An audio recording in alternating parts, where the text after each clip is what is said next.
Race is a belief system. That's usually not what most people think, but it's something we believe about the world. It's a way that we believe the world to be. Now, it's based on a certain amount of our sensory information, but it's also based on what we've been told and taught to believe. In the same way that if you told me that the earth goes around the sun, I know we don't see the sun very much these days, but if you told me the earth goes around the sun, I would tell you you're crazy. No, every day I see the sun come up and go around the earth. What are you talking about? The earth goes around the sun. The sun's going around me. The only reason that I believe that the earth is going around the sun is because somebody taught me this in school and drilled it into me. But the evidence from my senses tells me that the earth is stable and the sun is moving. It's the same way with race. Race is a belief system. It's hard to shake it because it's so ingrained in our heads. It's our belief. Not a scientifically valid way to understand human biological variation. So if you do want a scientifically valid way to understand human biological variation, you have to go back to chapter 3. If you remember, that's when we were talking about skin reflectance and dimples and heterozygous and body shapes and body types and how tall we were and short and all kinds of things. Malaria, lactose tolerance, all the ways in which humans are variable that is actually not captured by our notions of race. Race doesn't help us understand the real human biological variation that exists. It's a category system, it's a belief system. Now, something in me wants to put this chapter that we just read back together with chapter 3, because that chapter was so much about human biological variation, but it didn't, because it doesn't explicitly say, hey, this is the way we should think about biological variation, not the way we think about it with race. But there we are. So we'll be talking about that today. The race is a belief system. But in between my first or their first and second point, I want to just point out that just because I understand that race isn't scientifically valid, just because I know that it's a belief system, and even if I am reducing my individual racism and trying to take account of my own ideas and beliefs in the world. Now, I want you to do both those things. Don't get me wrong. I'm trying to be good here. I'm trying to reduce my individual racism. I want you to recognize that in the world. But it's not going to change the fact that we have been raised in and participate in a society that is structurally racist.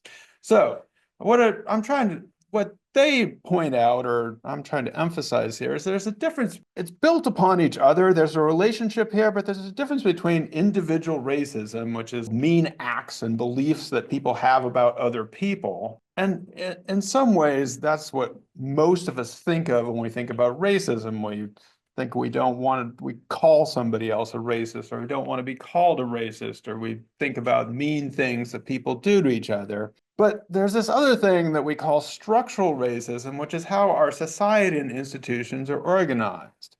So they give us this rather long definition, but it's important to put it out there. Structural racism is the system of inequality, often state-sanctioned and created historically. So structural racism is a system. It's an unequal system, and it is often, or though not always, brought into place or sanctioned by the government and has a historical element to it. Here's the longer part. That's why I said don't try to copy it all down. That builds on the belief that people can be classified into distinctive, separate groups on the basis of ancestry or visible body characteristics, and that these typologies reflect meaningful biological differences, justifying the belief that members of some groups are superior or inferior to others. So we'll be talking about this in different ways, but I just wanted to help us to understand that in some ways, when we talk about individual racism, there's different kinds of things that people do and different kinds of meannesses, you might say. And some of them are going to be reinforcing the structural racism of a society. And by structural racism, we mean these institutions which create and perpetuate these inequalities between groups that are based upon the belief that people are biologically different and that some people are inferior or superior to others. Now, I do want to go back to something that we talked about in chapter 3. We talked about various biological differences, but I want to go back to the skin color thing because when most people think about race, they jump into skin color.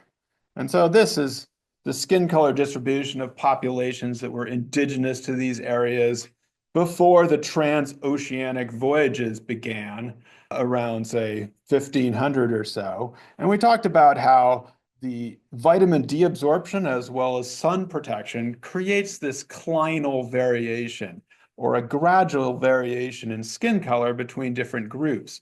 So if you were to take a walk from the north down to the south, what you would see is gradual variation in skin tones all the way across, and there aren't any clear lines at which we would divide the human population into 2, 3, or 5 groups. You can divide it along the lines, but what you see is a constant and gradual variation all along what the biologists call clines.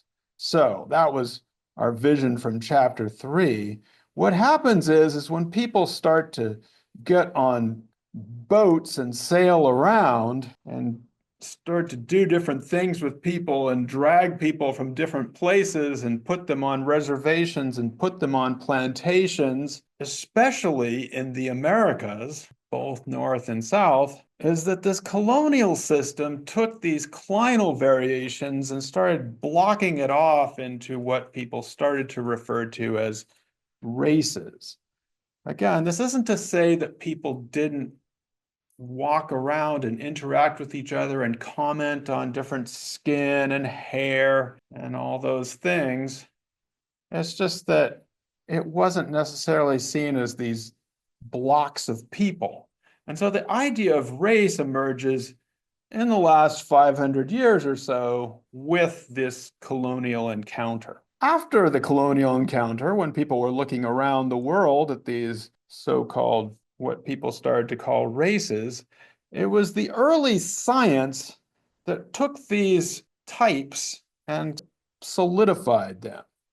And so Linnaeus, who we talked about before, who we all know from our kingdom, phylum, genus, species designations, was one of the first to put human types together based on skin color and their temperament, or what he thought was their temperament. And this is on page 406, in which he categorized them as hearty, serious, lazy, or irascible or angry. And it's funny when you look back at Linnaeus's descriptions, it's odd because a lot of the same color and temperament stereotypes that he had are still with us today when we have stereotypes about other people. So what he was doing was engaging in, and that's why the word science, by the way, is in quotes, because they thought they were doing science, but it really wasn't quite science yet. It wasn't based on any hypothesis testing. It was a classification system. So this was based on what they call a typology, in which you take a trait and you fix it upon a group and you say everybody in that group is probably going to have that trait, or we know the people in that group because of a certain trait. And it was also based on what we call essentialism, which is actually an idea that we get from the Greeks, Plato to be precise, which is that every species, everything in nature, has a core essence, an ideal, which is unchanging over time. And so it was actually the medieval Christians who combined these two ideas, the idea of divine creation with this typology, to come up with ideas like they describe in the book, like the great chain of being, in which all the creatures of the world were ranked in order of their proximity to the divine or their proximity to the devil. And so there were these ideas about how different species were ranked and different groups of humans were ranked. So that was Linnaeus back in 1753. The person who gave us the term Caucasian was actually Johann Blumenbach back around 1795. And that's he and his group give us this idea that people are all, or that there's also the common designation of people as Caucasian. So what I want to emphasize here is this typology, this essentialism, this racial classification was based, one, on the colonial ordering of the world, which put people into these categories. And both Linnaeus and Blumenbach were creationists. They were divine, believed in that God had created the world and had ordered the world in this way.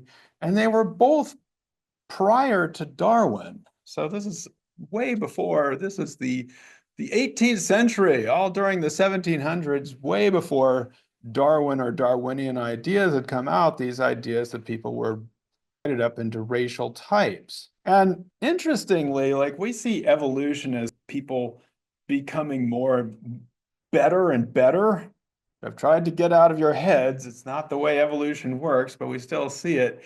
They thought that man had been created in God's image, and that when we've looked at these races of the world, that they had fallen from the ideal of what they once were.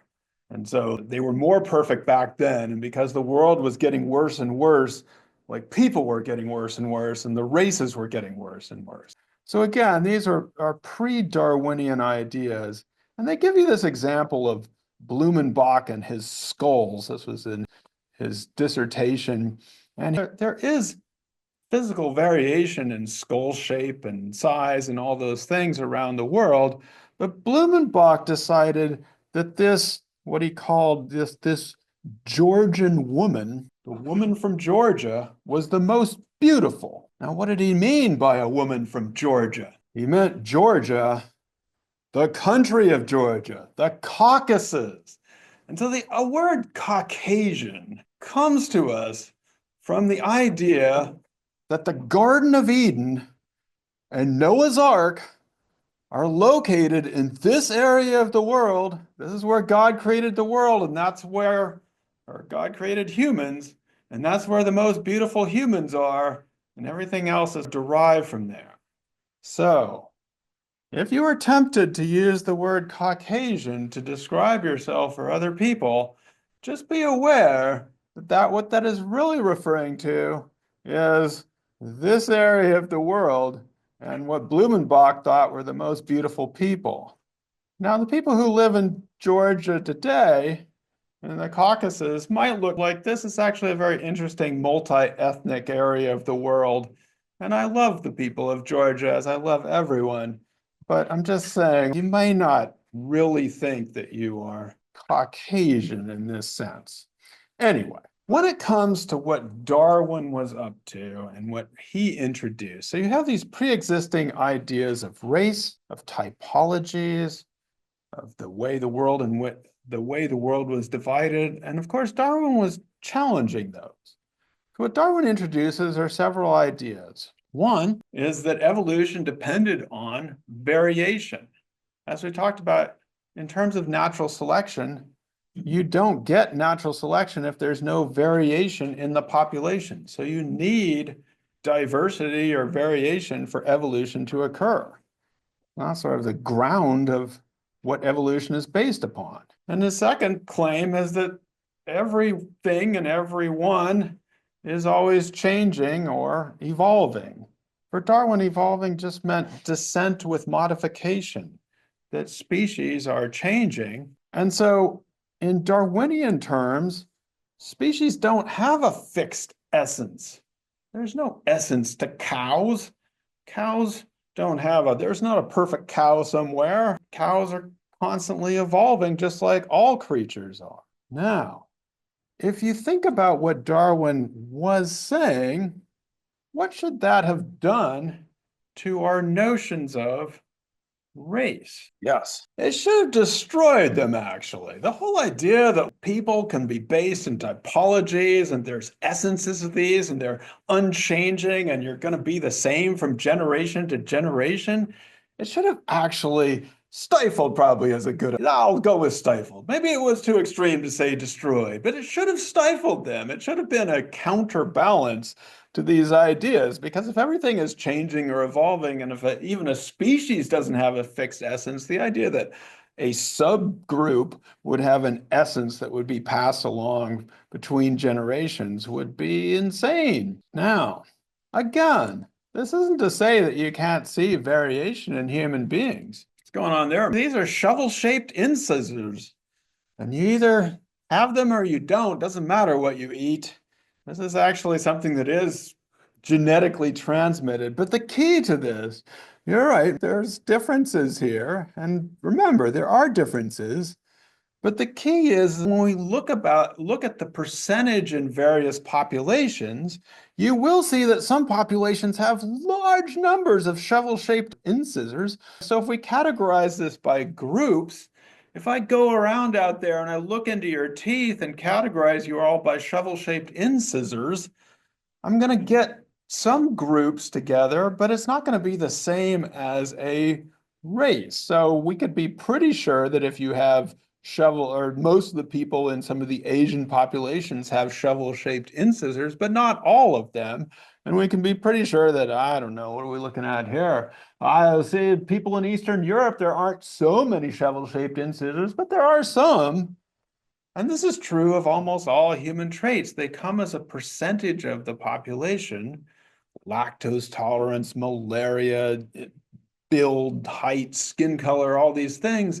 But if you group them together, you get these different kinds of grouping. So yeah, it's tricky because we can measure these traits and we can assign them to groups, but that doesn't create an essentialist typology. So if we looked at Darwin correctly, he should have at least, maybe not destroyed, but his ideas should have at least stifled these race typologies and essentialism that was going on. Is that what happened? No.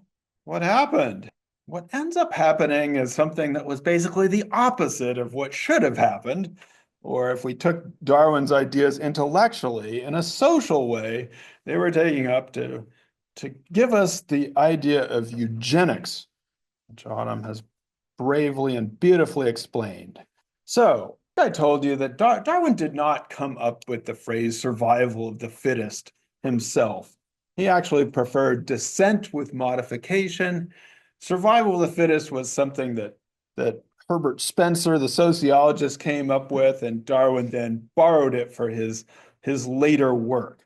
But the idea of survival of the fittest then got translated into this idea of eugenics, in which the idea was that you could breed out the less desirable traits or the less fit individuals from the population.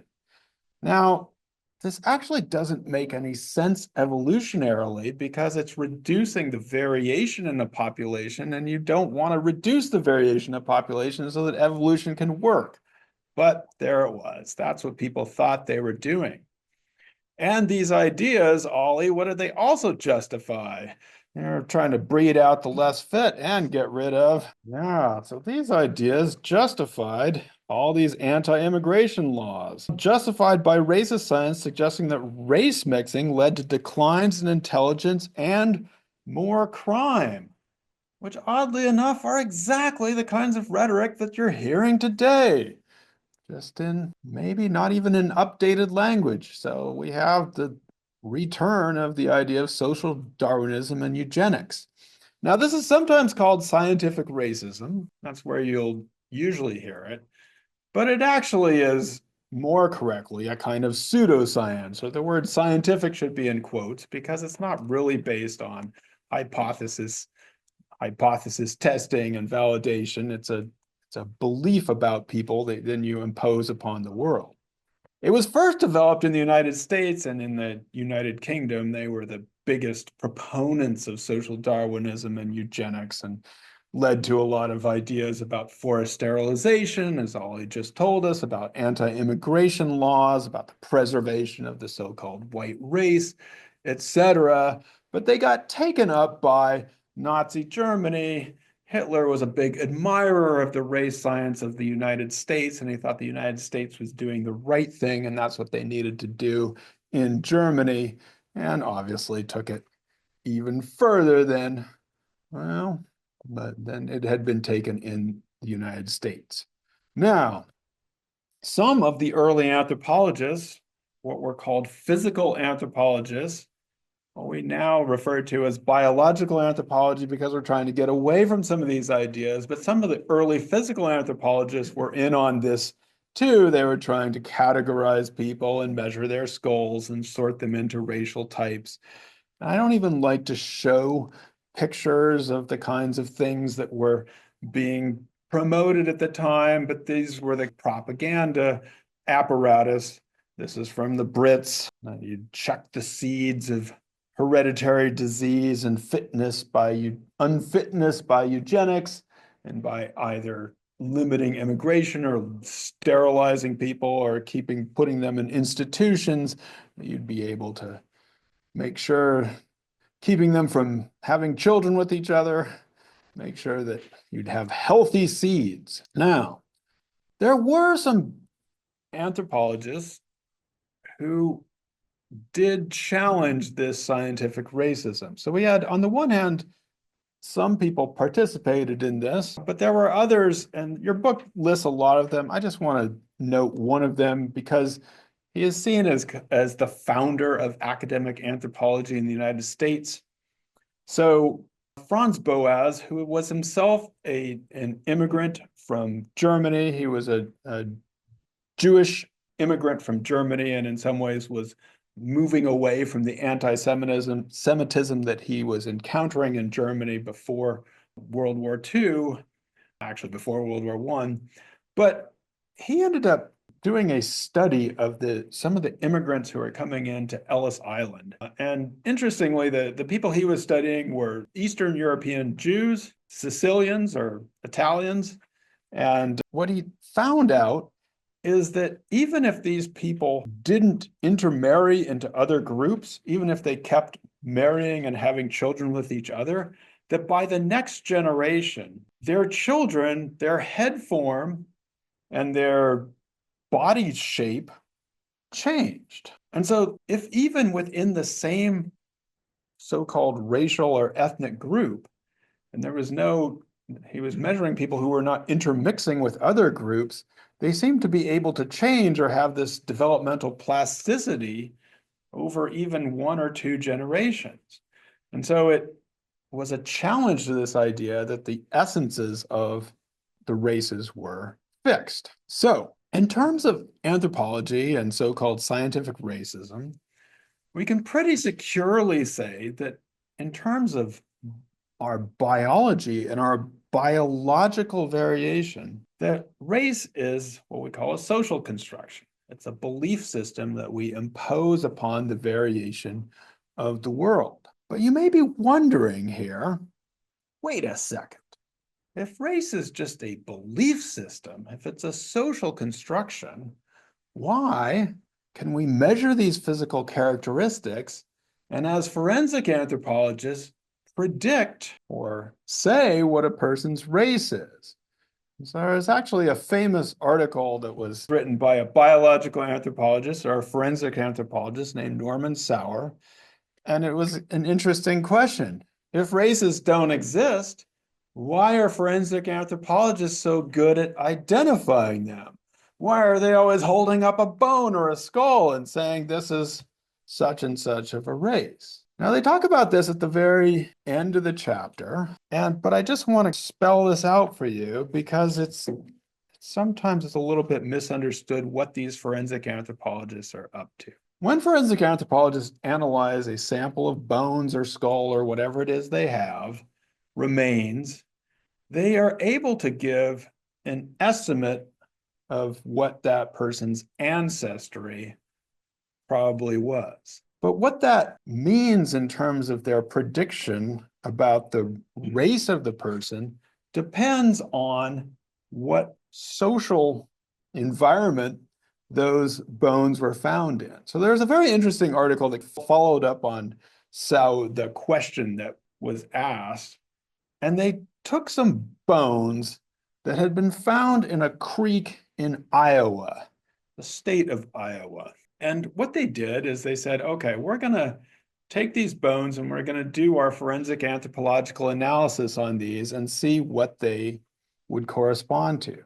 So the first thing they did is they took these bones and they blasted them out against a world database of all the ancestries in the world. And they said, well, actually, these bones, if you took them just in the context of the whole world, they would correspond, they look most like somebody who would be an Easter Islander. Little problem though. How many Easter Islanders are in Iowa? In fact, how many Easter Islanders are there in the whole world? Right? I don't know if you know where Easter Island is. It's that place with the big heads in the middle of the, there's not too many of them. The likelihood that there was an Easter Islander walking around Iowa whose bones just ended up in a creek is very low.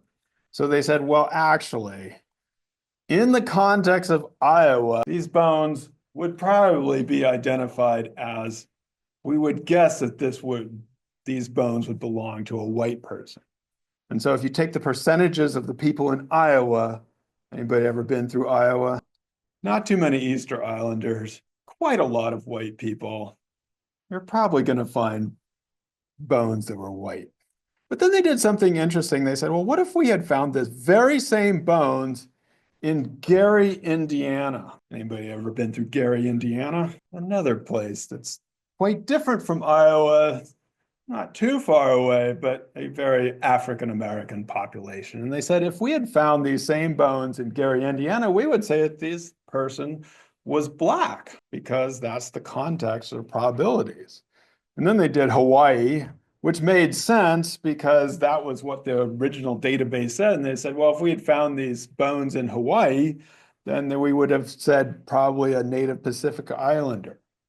So when a forensic anthropologist says these bones are a white person or these bones are a Black person or something like that, what they're doing is talking about European, as they say, European versus African descent and guessing a race probability. It does not mean that they are validating racial typologies. And there's something else that it doesn't mean. We can't tell skin color or eye shape, though. We can't tell that from bones. We can guess ancestry, but we have no idea what person's skin color is from their bones. So as this indicates, we have at least 3 different possible racial identifications for the same bones just based on the probability of where they are. So, biologically speaking, race is a social construction. That's our first lesson.